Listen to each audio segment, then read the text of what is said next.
Hi. So module 10, question number 5. You need to take product Excel data and represent the subcategory code in it with the full name. Okay, where you see AP as the subcategory code, it stands for appliances, so on and so forth. So once we get connected to the data source, products Excel. Now here, the product ID is the combination of category code, subcategory code, and the numerical part. Okay, only the subcategory code is supposed to be taken from here and converted. Means instead of BI, wherever there is BI, we are supposed to say that this is binders. We have to display that it is binders. Okay.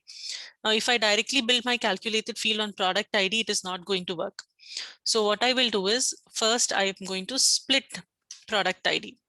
Now, when I split product ID, Tableau has automatically created two splits. You can see the first split has the subcategory code and the second split, the numerical part.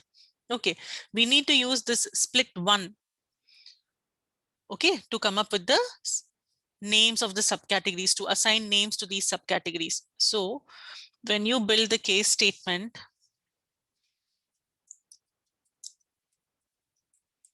you will write the case statement evaluating the split one or the split where you have the subcategory code, which is split one in my case.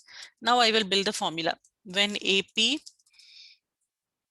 then it is appliances.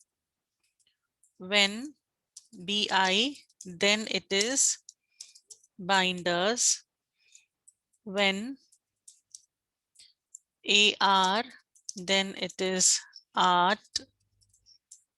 Okay, so now you know how you are supposed to do it.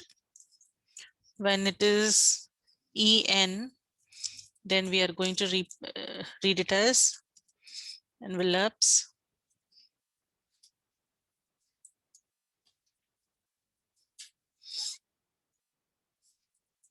When it is ST, then we are going to read it as storage.